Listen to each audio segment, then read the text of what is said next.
네, 안녕하십니까. 저는 임용단기에서 전공 역사를 가르치고 있는 김종곤입니다. 반갑습니다. 자, 여러분들하고 이렇게 이제 화면을 통해서 좀 뵙게 되었는데요. 오늘 한 10분 정도에 걸쳐서 공부를 어떻게 할 것인지 한번 간단하게 좀 얘기를 드리려고 합니다. 뭔가 거창하게 이제 PPT를 준비했다거나 이런 건 없습니다. 저희 얼굴 보시고 그 다음에 이야기를 집중해서 들어주시면 향후에 어떻게 공부를 해 나갈지에 대한 좀 답이 내려질 거라고 봅니다. 그리고 이제 이 강의를 보시는 분들의 주 대상은 지금까지 공부를 좀 해오신 분들이 대상이 아니라 이제 정말 임용시험이라는 것을 한번 준비해 보겠다라고 생각하시는 분들이 주 대상입니다. 그래서 공부를 어느 정도 해오신 분들은 이 내용이 너무나 간단한 게 되실 수도 있고 그래도 한번 궁금하다 라는 생각이 드시면 뭐 10분 정도 될 거니까 들어두시면 좋겠습니다. 네, 그러면 이제 오늘의 주 내용은 공부를 어떻게 할 것인가에 저는 조금 초점을 두도록 하겠습니다. 예, 저는 이렇게 생각합니다. 내가 지금 공부를 한다는 것이 소위 말해서 대학원에서 학문을 깊이 있게 파는 과정과는 조금은 다른 그런 공부라고 생각합니다.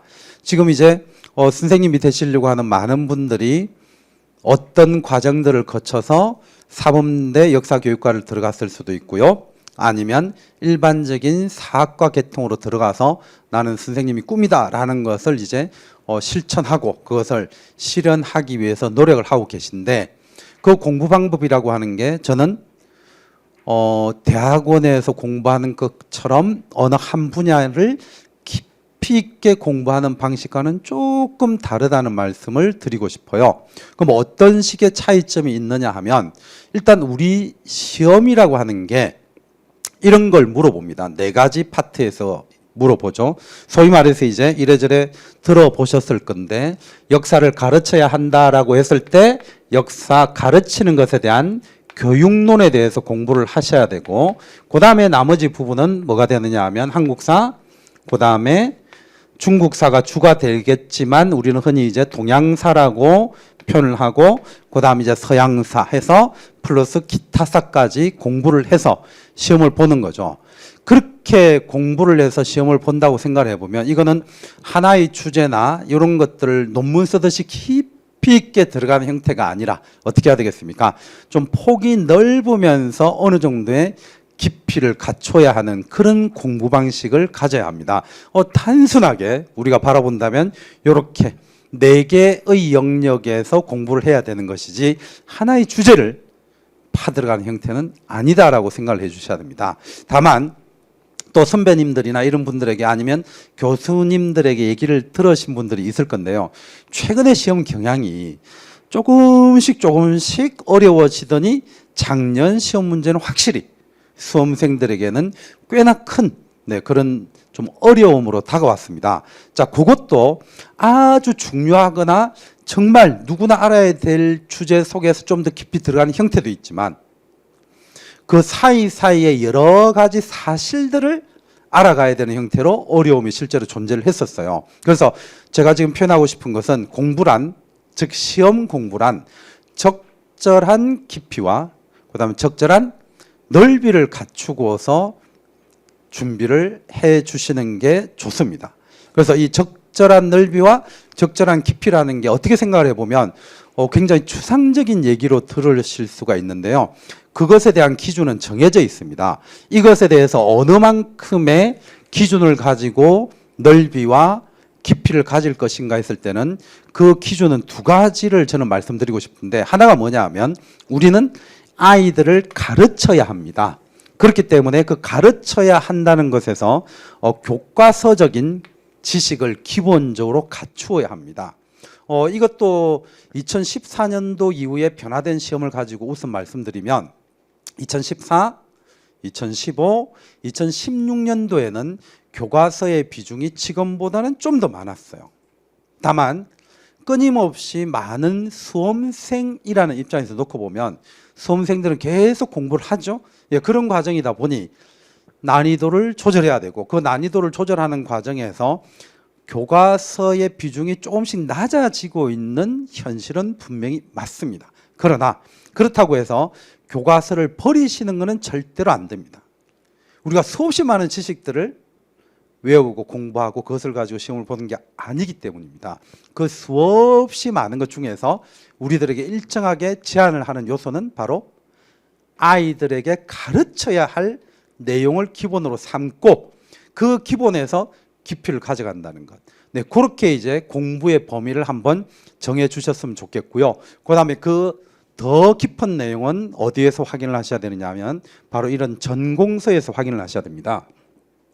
일반적으로 이제 한국사라고 하면 많은 분들이 이 정도 책을 얘기를 하죠. 전통적으로 한국사 통론을 얘기를 할 것이고요. 그 다음에 최근에 와서는 뿌셈이라고 보통 표현을 하죠. 그리고 이제 그 뿌셈이 개정이 되면서 신뿌셈이라고 표현을 하는데, 네, 그 정도 책까지도 한번 보셔야 되고요.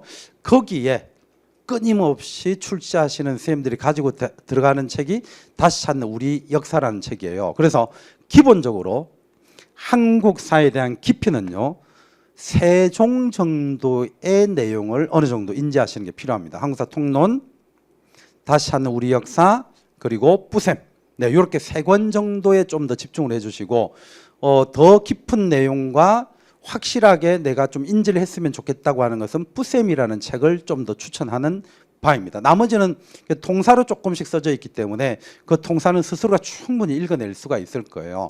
그래서 그런 책들을 좀 보셔야 되고, 그 다음에 이제 중국사 같은 경우에는 또 보통 2권을 얘기를 하죠. 그래서 하나가 이제 동양사 개론이 있을 것이고, 또 하나가 이제 한국인을 위한 중국사, 이렇게 이제 2권의 책이 있고, 물론 더 깊은 책들 역시 있고, 또 대학이나 대학원에서는 다른 더 깊은 내용으로서 책들을 보기도 하고 수업을 듣기도 하는데, 기본적으로 시험을 준비한다 라고 했을 때는 동양사 개론, 한국인을 위한 중국사, 네, 요런 것들을 보시면 좋겠고요. 그 다음에 이제 이 서양사 부분에서는 역시 잘 알려져 있습니다. 서양사 개론, 네, 이 정도 책 한 권만 보셔도 됩니다. 물론 저는 개인적으로 이제 서양사 개론이 있고, 그 다음에 이제 서양사 총론, 그리고 서양사 강의, 그리고 서양사 강좌, 이런 책들을 수험생들은 좀 보기도 하는데요. 제 입장에서는 실질적으로 서양사 개론이라고 하는 책을 집중적으로 보고 거기에 있는 내용들을 확실하게 기억을 해두시면 저는 아무런 문제가 없다, 이런 생각이 들어요. 물론 방법상으로는요, 서양사 개론을 보고 총론을 보면서 또 구체가도 상관없어요. 그러나 그 미세한 차이들이나 또 글을 쓰는 분들의, 우리가 글빨이라고 표현을 하죠. 그게 차이가 있기 때문에 책을 읽는 게 어떤 분들은 서양사 개론이 내가 더 잘 들어올 수도 있고, 어떤 분들은 총론, 어떤 분들은 강의, 어떤 분들은 강좌, 이런 책들이 더 좋을 수도 있습니다.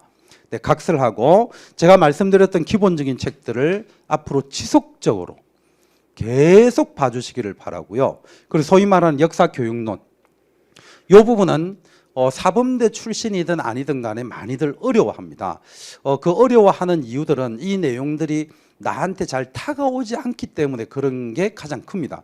저 또한 역시 마찬가지였고요. 그러나 이제 한 학교에서 한 10년을 가르쳐 보니까 정말, 네, 가장 쉬웠던 것이 역사교육론이라는 것을 나중에 저는 뒤늦게 좀 알게 됐는데, 그런 관점을 가지고 역사교육론을 대하게 되면 실제로 굉장히 쉬운 건 사실입니다. 그러나 이제 그런 관점을 스스로 뭐 예를 들어서 교생실습 정도의 경험을 가지고 이 책을 실천적으로 바라본다는 건 좀 쉽지 않을 수도 있습니다. 또 한편으로는 뭐 이제 제가 대상을 이제 막 공부하시는 분들을 주 대상으로 한다고 했는데, 혹시 내가 기간제나 이런 교사 생활 1년, 2년, 한 3년 하신 분들은 역사교육론이 훨씬 쉬울 수도 있어요. 중요한 거는 이 역사교육론에서 책을 기본적으로 한 3권 정도는 봐야 됩니다. 역사교육의 내용과 방법이라는 책, 역사교육의 이론, 그리고 역사교육과 역사인식, 이렇게 이제 기본적으로 한 3권 정도는 보셔야 됩니다. 이런 책들을 이제 끊임없이 보셔야 되는데요. 이제 이 기본서라고 불리는 이 책들을 꼭 보시되, 이제 제가 꼭 부탁드리고 싶은 것이 이제 있습니다. 뭐냐 하면, 이러한 책들을 예를 들어서 한 번을 봤다, 그런데 다 외워졌다, 그러면 천재입니다. 그런 분들은 그냥, 네, 적절하게 한번 책 보고 놀다가 잊어질 때 돼서 한 번 더 보면 사실 끝나요. 근데 일반적으로는 그런 경우가 별로 없을 겁니다. 한 번 봤는데 밥 먹으러 가면 기억이 안 나. 친구들하고 얘기하다 보니까 우리 금방 뭐 했지 했는데 이런 느낌들이 실제로는 있습니다. 왜? 양이 많아요. 요거를 보고 나면 또 진도 나가야 되고 이걸 보고 나면 또 진도를 나가야 되기 때문에 예를 들어서 지식의 양이 한 100개나 정도 된다라고 했을 때 이 양에서 오는 압박감이 있기 때문에요. 끊임없이 사람은 앞에서 한 걸 잊어갑니다. 그래서 저는 무엇을 부탁드리고 싶으냐 하면 지금 행여 3학년이다 아니면 4학년이다 이런 분들은요. 다른 것 지금 전혀 생각지 마시고요. 졸업할 때까지 끊임없이 이 전공서들을 한 번 보고 두 번 보고 세 번 보고 이렇게 해주세요. 그게 굉장히 중요합니다. 한 번 보고 돌아섰을 때 기억이 잘 안 나? 좀 이따 봤더니 이제 기억이 조금씩 나요? 그래서 한 개가 들어오고 두 개가 들어오고 세 개가 들어와서 결국은 지식들이 내 머릿속에 들어옵니다. 네, 제가 이런 표현들을 많이 합니다. 혹시 교생 실습은 다들 이제 다녀왔을 가능성이 높은데요. 내가 한 달 동안 교생 실습을 했다. 그 한 반 아이들을 100% 다 기억하실까요? 힘들죠. 어떤 아이는 먼저 기억되기도 하고요. 기억에 남는 일이 있기 때문에 기억에 많이 남을 수도 있고 아닐 수도 있습니다. 이러저러하게 아이들 한 번 보고 두 번 보고 세 번 보면 아이들의 이름이 한 명에서 5명으로 6명으로 30명으로 늘어나면서 전교생의 아이들을 서서히 외워지죠. 그렇게 해서 1년 정도 지나고 나면 거의 대부분의 아이들 이름을 내가 자연스럽게 외우게 되는데요. 공부도 그거랑 동일하다 이렇게 생각을 해주십시오. 그래서 끊임없이 힘들겠지만 반복이라는 게 원래 힘든 겁니다. 아는 듯하고 또 했던 거기 때문에 하기 싫은 것도 있는데 그래서 반복이 무지 힘들지만 결론은 끊임없이 반복을 하고 또 해주셔야 됩니다. 자, 요거를 정말 선생님이 되실 여러분들은 꼭 기억을 하셔서 계속 이제 반복을 하신다고 생각을 하시면 될 겁니다. 그리고 그것이 어느 정도 되었다라고 했을 때는요.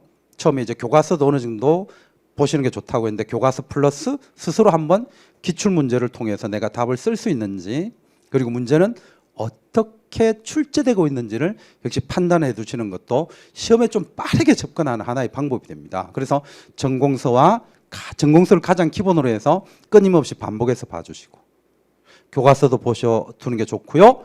기출문제에서 어떻게 출제되었는지를 보시면서 내가 공부해야 될 양과 방향성을 잡아나가면 남들보다 훨씬 빠르게 시험 공부를 경험할 수 있고 접근하리라고 봅니다. 그래서 저 같은 경우에는 이제 내년에 실제로 전공서를 보는 시간을 올해보다는 조금 더 늘려나갈 생각입니다. 아무래도 2014년보다 2019년 임용시험에서 더 어려워졌고 올해 2020년 임용시험에서 어떻게 될지는 모르겠지만 전체적으로는 문제가 어려워지고 있음은 분명합니다. 그것을 극복할 수 있는 것은 금방 제가 말씀드렸던 것처럼 요 방향만 계속 반복해 주세요. 정말 짧은 저희 생각의 전달입니다. 전공서를 반복하고 또 반복하자. 그리고 그 방향성은 교과서와 그리고 무엇으로 잡자? 기출 문제를 확인을 하시면서 방향성을 잡아주시면 됩니다. 처음에 기출 문제를 보시면 답이 바로 안 보이는 게 제법 많을 수가 있습니다. 그거는 무시하시기 바랍니다. 아, 이렇게 묻는구나. 아, 저렇게 묻는구나. 나는 이렇게 답을 생각했는데 과연 어떻게 서술해 나가는 게 좋을까? 그래서 전공서 내용이나 교과서 내용을 떠올려 주시면 충분히 여러분들은 시험의 합격을 누릴 수 있는 데까지 충분히 가까이 다가설 수가 있을 겁니다. 그리고 그 이후에 이제 저하고 다시 한번 더 만나게 된다면 더 빠르게 좀 합격을 할 수 있지 않을까. 그런 말씀을 드리고요. 10분을 말씀드리겠다고 했는데 말하다 보니까 한 15분 정도 됐네요. 자, 여러분들 요런 저희 얘기 속에서 또 만나시고 다음에 또 다른 강의에서 한번 보시고 늘 언제나 여러분들이 예비교사에서 꼭 교사, 선생님이 되어 있기를 바라고 응원하면서 짧은 얘기를 마치도록 하겠습니다. 다음에 강의에서 뵙겠습니다. 수고했습니다.